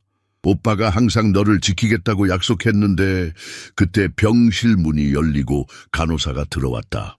막씨, 로비의 손님이 오셨어요. 당신을 찾고 계세요. 은지는 놀라움과 두려움이 섞인 감정으로 로비로 향했다. 민석이 그곳에 서 있었다. 박씨, 민석이 공손하게 인사했다. 강 회장님께서 대화를 나누고 싶어 하십니다. 은지는 망설였다. 저는 지금 대화할 상황이 아닙니다. 제 동생이 회장님께서 그것에 대해 말씀하고 싶어 하십니다. 민석의 목소리는 부드러웠지만 단호했다. 은지는 복잡한 감정 속에서 결정을 내려야 했다. 한편으로는 강 가족과 다시 마주하고 싶지 않았다. 그들의 불신과 모욕은 그녀의 자존심에 깊은 상처를 남겼다. 하지만 다른 한편으로는 규현을 위해 모든 가능성을 고려해야 했다. 어디서 만나자고 하시나요? 그녀가 마침내 물었다. 회장님께서 병원 근처 카페에서 기다리고 계십니다. 태호는 당신이 떠난 후 상태가 좋지 않습니다. 그 말에 은지의 가슴이 아팠다. 그녀는 태호가 아무런 설명 없이 자신이 사라진 것에 어떻게 반응했을지 상상할 수 있었다. 알겠어요. 그녀가 결정했다. 규현이에게 다녀온다고 말하고 오겠습니다. 병실로 돌아가는 길에 은지는 이 만남이 어떤 결과를 가져올지 생각했다. 성준이 정말로 원하는 것은 무엇일까? 단순히 태호 때문에 그녀를 다시 데려오려는 것인지 아니면 다른 의도가 있는지 확신할 수 없었다. 압구정 거리의 조용한 카페, 창가에 앉은 성준은 비에 젖은 창문 너머로 행인들을 바라보고 있었다. 그의 얼굴에는 피로와 걱정의 흔적이 역력했다. 은지가 들어오자 그는 자리에서 일어났다. 와주셔서 감사합니다. 성준의 목소리는 진지했다. 은지는 조용히 자리에 앉았다. 그녀의 표정은 평온해 보였지만 내면에서는 감정의 폭풍이 휘몰아치고 있었다. 태호는 어떤가요? 좋지 않아요. 성준이 솔직하게 대답했다. 당신이 떠난 후 계속 울고 있어요. 아무것도 먹지 않고 어떤 활동에도 참여하지 않아요. 심지어 공룡책조차 보지 않아요. 은지의 눈에 눈물이 고였다. 그녀는 태호를 떠나는 것이 얼마나 큰 영향을 미칠지 알고 있었지만 그 현실을 들으니 가슴이 찢어지는 것 같았다.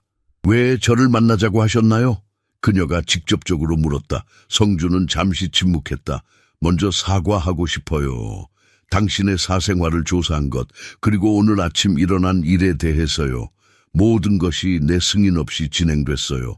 하지만 당신이 시작했잖아요. 제 배경을 조사하라고 지시한 건 당신이었어요. 성준은 고개를 끄덕였다. 맞아요. 하지만 그것은 단순한 배경 확인이었어요. 오늘 아침처럼 당신을 신문하거나 모욕하려는 의도는 없었어요. 은지는 믿을 수 없다는 듯 웃었다. 당신의 어머니는 처음부터 저를 싫어하셨어요. 그리고 당신은 그것을 알면서도 아무것도 하지 않았죠.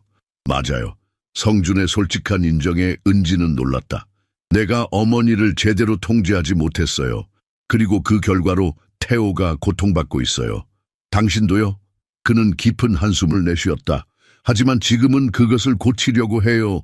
태호를 위해 당신에게 돌아와 달라고 부탁하러 왔어요. 은지는 커피잔을 만지작거렸다. 그냥 돌아오라고요? 마치 아무 일도 없었던 것처럼요. 아니요, 완전히 다른 조건으로요. 성준이 서류 가방에서 폴더를 꺼냈다. 이것은 강재단에서 자폐 아동을 위한 특별 프로그램을 개발하는 컨설턴트 계약이에요. 당신의 이름으로요.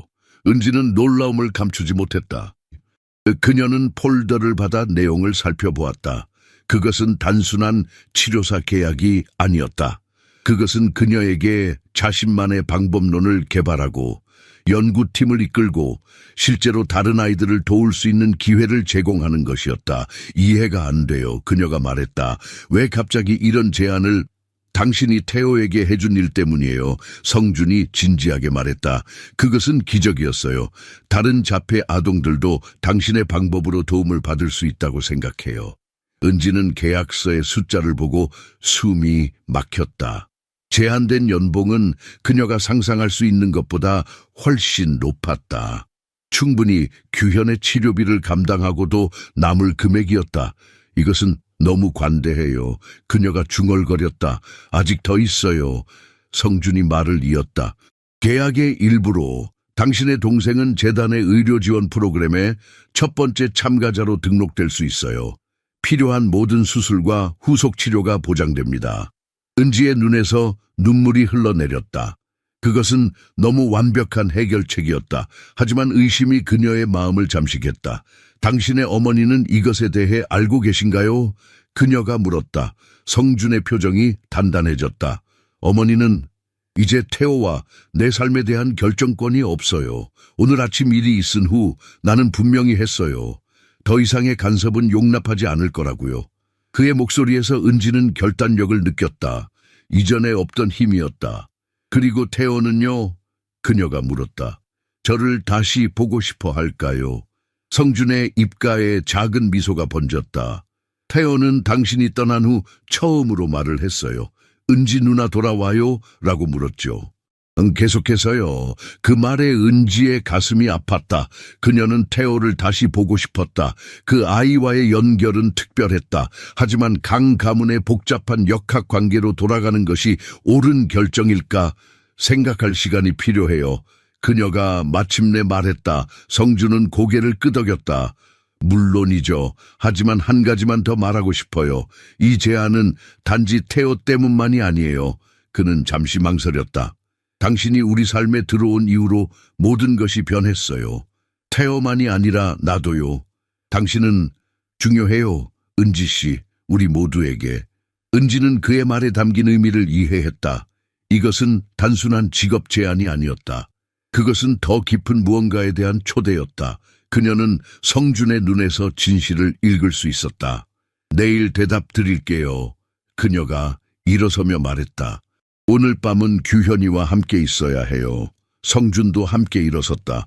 물론이죠. 민석이 기다리고 있어요. 병원으로 모셔다 드릴 겁니다. 그들이 카페를 나설 때 비가 그치고 구름 사이로 햇빛이 비치기 시작했다. 은지는 그것이 좋은 징조라고 생각했다. 아마도 폭풍 뒤에는 정말로 맑은 하늘이 오는 것일지도 모른다. 그 운명적인 만남으로부터 2주가 지났다. 은지는 성준의 제안을 수락했고 규현은 성공적으로 수술을 받았다. 고위험으로 간주되었던 수술은 뜻밖에도 순조롭게 진행되었다. 김 의사는 결과에 매우 만족했다. 박 씨, 동생의 회복 속도가 놀랍습니다. 김 의사가 병실에서 은지에게 말했다. 솔직히 이런 좋은 결과는 예상하지 못했어요. 은지는 병상에 누워있는 규현의 손을 잡았다. 그의 얼굴은 여전히 창백했지만 눈빛에는 활기가 돌아오고 있었다. 다 좋아질 거야, 규현아. 약속할게. 병원을 나와 은지는 민석이 운전하는 채 올랐다. 이제 그녀는 강가의 주치료사가 아니라 강재단의 특별 프로젝트 책임자였다. 그녀의 공식 직함은 자폐 스펙트럼 의사소통 프로그램 디렉터였다. 아직 학위는 없었지만 계약서에는 그녀가 학업을 마칠 수 있도록 지원한다는 조항이 포함되어 있었다. 오늘 재단 본부로 가시나요? 민석이 물었다. 은지는 고개를 저었다. 아니요, 강씨 저택으로 가주세요. 태호와 약속이 있어요. 그녀는 여전히 정기적으로 태호와 세션을 진행했다. 비록 그녀의 역할은 확장되었지만 태호와의 연결은 그대로 유지했다. 아이는 그녀가 돌아왔을 때 눈물을 흘리며 그녀를 꽉 안았다. 그것은 태호가 보여준 가장 강렬한 감정 표현이었다. 저택에 도착하자 의외의 인물이 현관에서 그녀를 기다리고 있었다. 정숙 여사였다. 박 씨, 정숙이 공손하게 인사했다. 잠시 이야기할 수 있을까요? 은지는 긴장했지만 고개를 끄덕였다. 정숙은 그녀를 정원의 작은 정자로 안내했다. 그곳은 그들이 처음 대면했던 장소였다. 먼저 사과드리고 싶어요. 정숙이 시작했다. 그녀의 목소리에는 평소의 권위가 없었다. 내 행동은 용서받기 어려워요. 하지만 진심으로 미안하다고 말하고 싶어요. 은지는 놀라움을 감추지 못했다. 강인한 가모가 사과하는 모습은 상상하기 어려웠다. 태호가 당신 없이 얼마나 고통스러워하는지 보고서야 내 실수를 깨달았어요. 정숙이 계속했다. 나는 항상 우리 가족을 보호하려고만 했어요. 하지만 그 과정에서 정작 그들에게 상처를 줬네요. 은지는 정숙의 눈에서 진실을 볼 수 있었다. 그것은 계산된 제스처가 아니라 진심 어린 후회였다. 이해합니다, 여사님. 은지가 부드럽게 말했다. 저도 규현이를 보호하기 위해 많은 것을 희생했어요. 우리는 사랑하는 사람들을 위해 때로는 과도하게 행동하기도 하죠. 정숙의 눈에 눈물이 고였다. 당신은 매우 관대하군요, 박씨. 이제 내가 물러날 때가 왔어요. 성준이 자신의 삶을 스스로 결정할 수 있도록요.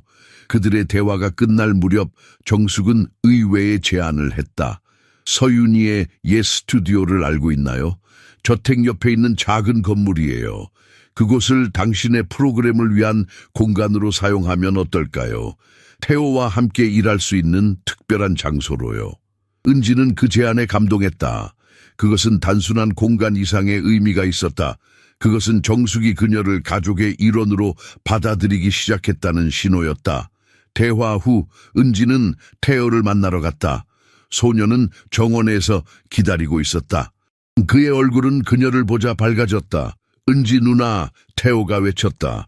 그것은 여전히 신기한 일이었다. 2달 전만 해도 태호는 거의 말을 하지 않았다. 그들이 함께 공룡책을 보고 있을 때 성준이 다가왔다. 그는 은지와 태호가 함께 있는 모습을 보며 미소 지었다. 좋은 소식이 있어요. 성준이 말했다. 이사회가 당신의 프로젝트를 만장일치로 승인했어요. 다음 달부터 시작할 수 있어요. 은지의 눈이 빛났다. 정말요? 그렇게 빨리요? 당신의 아이디어는 모두를 설득했어요. 특히 태호와의 성과를 직접 본 후에는요. 성준은 잠시 망설이다가 덧붙였다. 그리고 규현이가 퇴원하면 당신과 그가 서윤의 스튜디오에서 지내면 어떨까요? 태호가 가까이 있으면 좋아할 것 같아요. 은지는 그 제안에 놀랐다. 정말 괜찮을까요? 당신의 어머니가 이 어머니도 동의하셨어요. 성준이 미소 지었다. 사실 그녀의 아이디어였어요. 태호가 갑자기 끼어들었다. 규현이 형 오나요? 같이 살아요? 은지와 성준은 놀라움과 기쁨으로 서로를 바라보았다. 태호가 이렇게 명확하게 자신의 생각을 표현한 것은 처음이었다. 그래, 태호야. 은지가 부드럽게 대답했다. 규현이 형이 곧 올 거야. 괜찮니?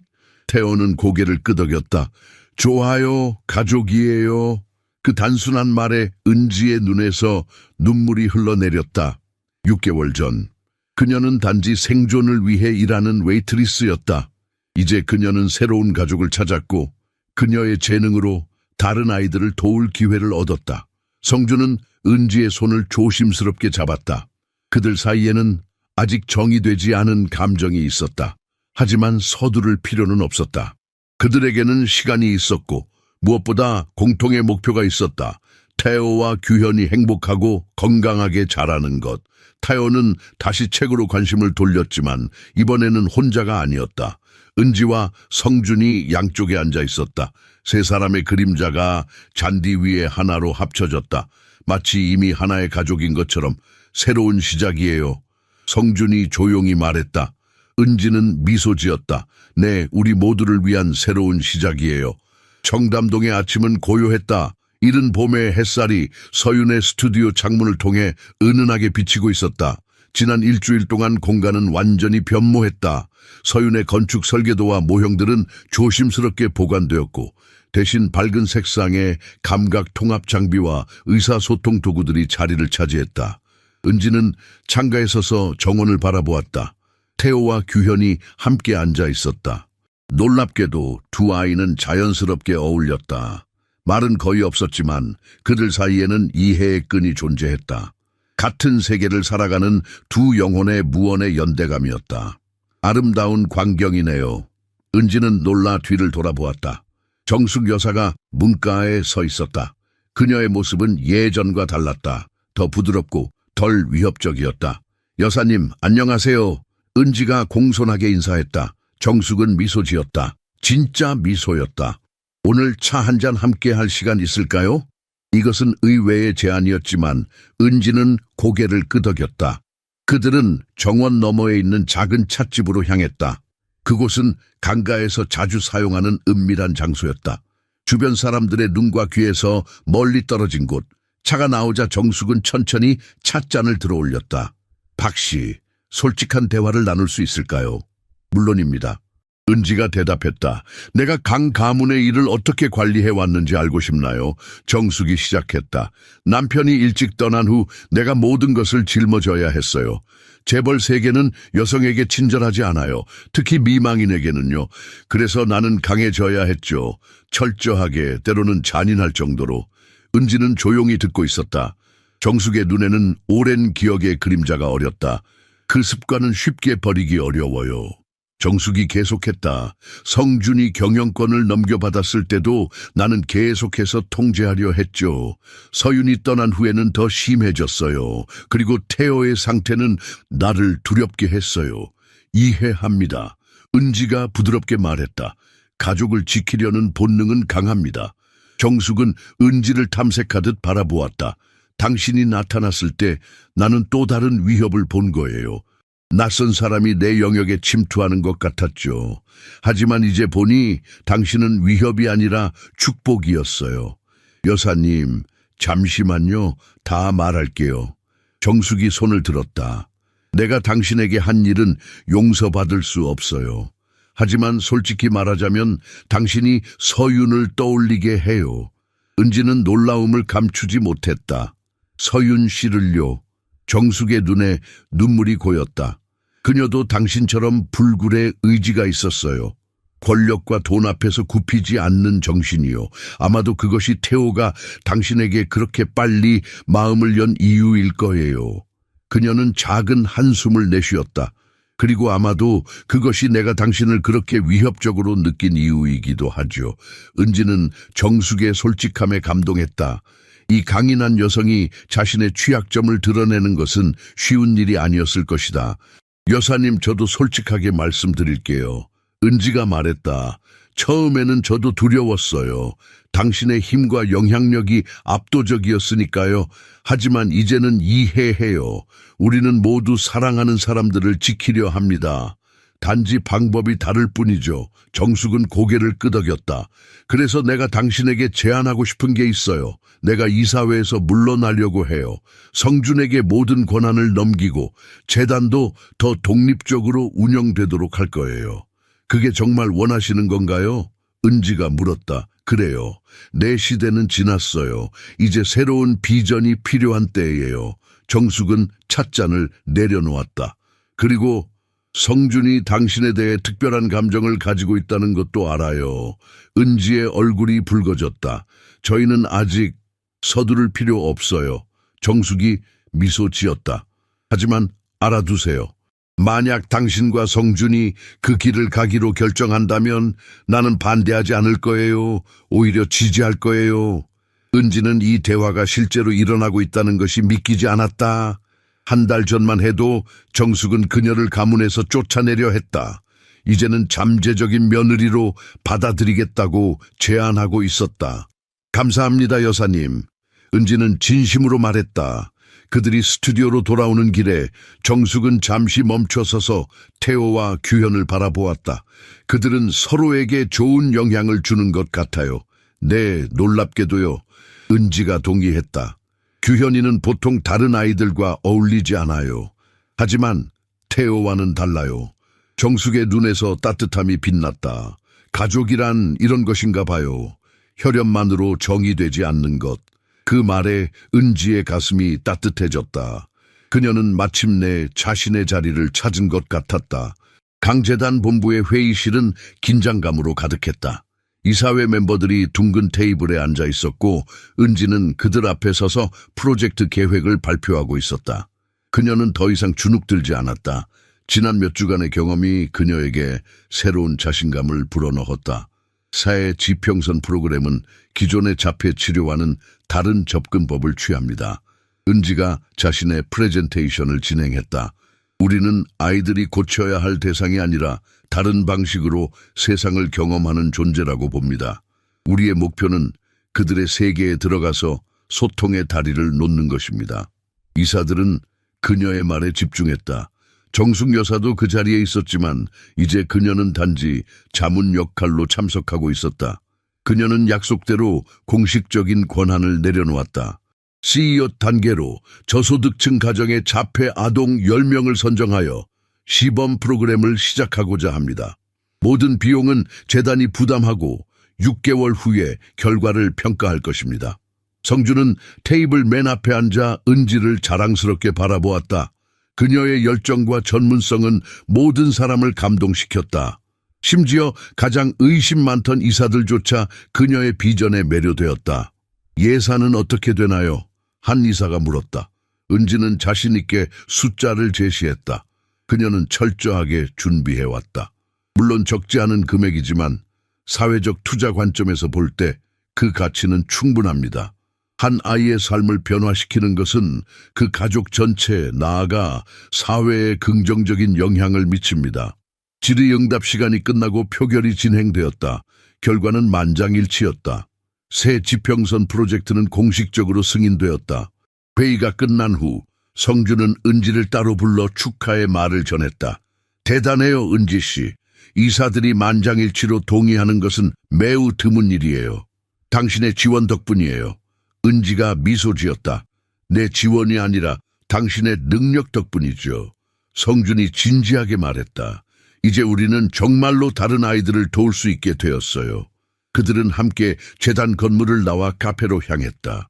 봄날의 따스한 햇살이 서울의 거리를 비추고 있었다. 규현이는 어떻게 지내요? 성준이 물었다. 놀랍게 잘 지내고 있어요. 은지의 얼굴에 기쁨이 번졌다. 수술 후 발작이 한 번도 없었어요. 의사들도 놀라워하고 있죠. 그것 참 다행이네요. 성준이 안도의 한숨을 내쉬었다. 태호도 규현이를 정말 좋아해요. 오늘 아침에도 규현이 형 어디 있어요? 라고 물었어요. 른지는 그 말에 웃음을 터뜨렸다. 규현이도 태호를 좋아해요. 어제는 태호를 위해 그림을 그렸어요. 처음으로 다른 사람을 위해 무언가를 만든 거예요. 그들은 잠시 행복한 침묵 속에 걸었다. 두 사람 사이에는 이제 자연스러운 편안함이 자리 잡았다. 은지 씨, 성준이 갑자기 말했다. 우리 집에 대해 어떻게 생각해요? 은지는 의아한 표정을 지었다. 무슨 뜻이에요? 서윤의 스튜디오 말이에요. 당신과 규현이에게 맞나요? 불편한 점은 없나요? 아니요, 정말 완벽해요. 은지가 진심으로 대답했다.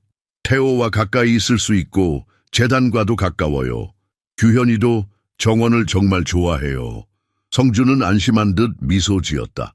다행이에요. 사실 당신이 우리 곁에 있는 것이 정말 좋아요. 그의 목소리에 담긴 감정에 은지의 심장이 빨라졌다. 그들 사이의 관계는 점차 깊어지고 있었다. 아직 명확하게 정의되지 않았지만 두 사람 모두 그 방향으로 나아가고 있음을 느꼈다. 저도요. 은지가 솔직하게 대답했다. 카페에 도착하자 성준의 휴대폰이 울렸다. 그는 화면을 확인하고 약간 놀란 표정을 지었다. 어머니예요. 통화를 마친 성준은 기쁜 소식을 전했다. 어머니가 프로젝트 시설 건설을 위해 개인 부지를 기부하시기로 했어요. 강남에 있는 땅이에요. 엄청난 가치죠. 정말요? 은지는 믿을 수 없다는 듯 물었다. 네, 어머니도 변하고 있어요. 성준이 감동적인 목소리로 말했다. 당신이 우리 가족에게 가져온 변화는 정말 놀라워요, 은지 씨. 카페를 나오면서 성준은 조심스럽게 은지의 손을 잡았다. 그것은 단순한 우정 이상의 제스처였다. 은지는 거부하지 않았다. 그들의 손은 자연스럽게 맞물렸다. 마치 오랫동안 그래왔던 것처럼 병원에서 처음 만난 날부터 지금까지 그들의 여정은 결코 쉽지 않았다. 많은 장애물과 오해, 상처가 있었다. 하지만 그 모든 것을 통해 그들은 서로를 더 깊이 이해하게 되었다. 내일 태호와 새로운 세션을 시작할 거예요. 은지가 말했다. 그의 언어 능력이 정말 빠르게 발전하고 있어요. 성준은 고개를 끄덕였다. 당신 덕분이에요. 아니요, 태호 자신의 노력이에요. 그리고 우리 모두의 사랑 덕분이죠. 서윤의 스튜디오가 완전히 변모했다. 한쪽 벽은 다양한 질감의 감각 패널로 채워졌고 다른 쪽에는 의사소통 도구들이 체계적으로 배치되어 있었다. 창계는 식물들이 놓여 있어 자연광과 어우러져 평화로운 분위기를 만들어냈다.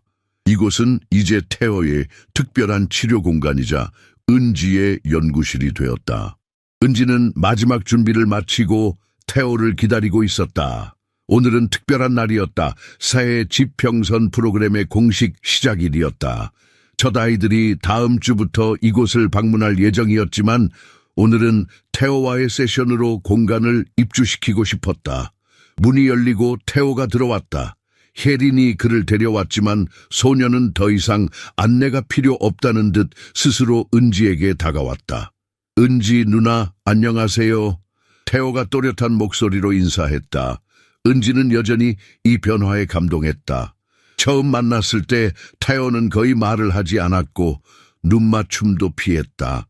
이제 그는 짧지만 완전한 문장으로 의사소통하고 있었다. 안녕 태호야, 오늘 새로운 놀이를 해볼까? 태호는 호기심 어린 눈으로 방을 둘러보았다. 여기 달라졌어요. 그래, 이제 여기가 우리의 특별한 공간이야. 마음에 드니 태호는 고개를 끄덕였다. 그는 감각 패널 쪽으로 다가가 조심스럽게 손을 뻗었다. 다양한 질감을 느끼며 그의 얼굴에 평온함이 번졌다. 은지는 그를 지켜보며 미소 지었다. 그때 창문 너머로 정원에 있는 규현이 보였다. 그는 벤치에 앉아 뭔가를 그리고 있었다. 수술 후 규현의 회복은 놀라웠다. 발작이 사라졌을 뿐만 아니라 그의 전반적인 상태도 크게 개선되었다. 그는 여전히 자폐 증상을 보였지만 이전보다 더 안정적이고 평온해 보였다. 규현이 형이 보여요. 태호가 갑자기 말했다. 그는 창가로 다가가 밖을 바라보았다. 그래, 규현이 형이 그림 그리고 있네. 나도 그림 그리고 싶어요. 은지는 놀랐다. 태호가 이렇게 직접적으로 원하는 것을 표현한 적은 없었다. 물론이지. 그림 그릴까? 그녀는 테이블에 종이와 크레용을 준비했다. 태호는 집중해서 그림을 그리기 시작했다. 은지는 그가 무엇을 그리는지 궁금했지만 방해하지 않고 지켜보았다. 몇 분 후 태호가 그림을 보여주었다. 그것은 단순하지만 명확했다. 4명의 사람이 손을 잡고 있었다. 작은 것은 태호 자신인 듯했고 그 옆에는 규현, 은지, 그리고 성준으로 보이는 인물들이 있었다. 이게 뭐니, 태호야? 은지가 부드럽게 물었다. 가족이요. 태호가 단순하게 대답했다.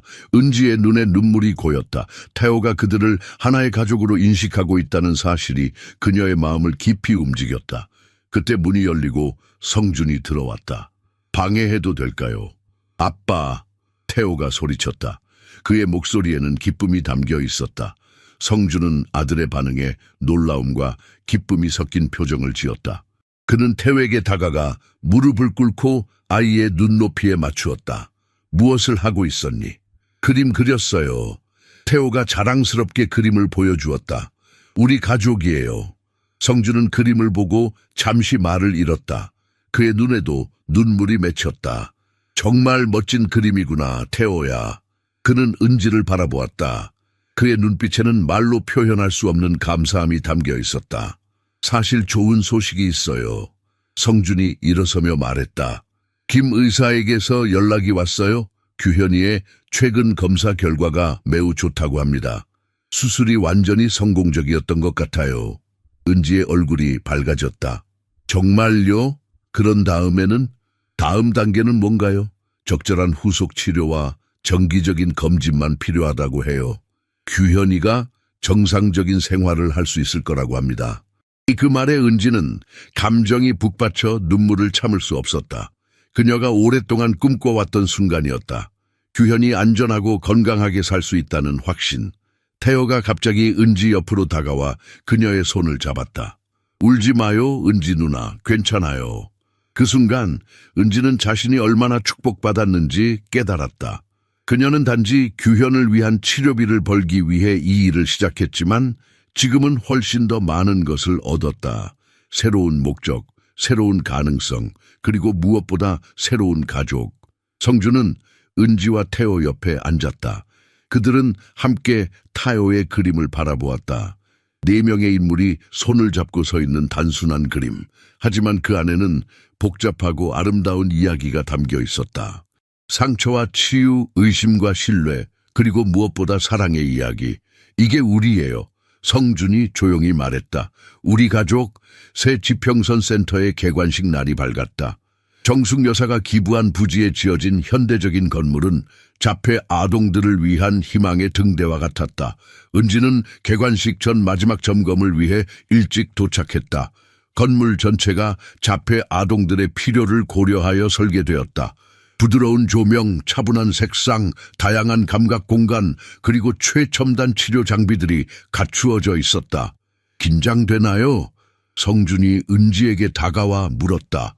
은지는 깊은 숨을 들이마셨다. 네, 조금요. 하지만 좋은 의미에서의 긴장이에요.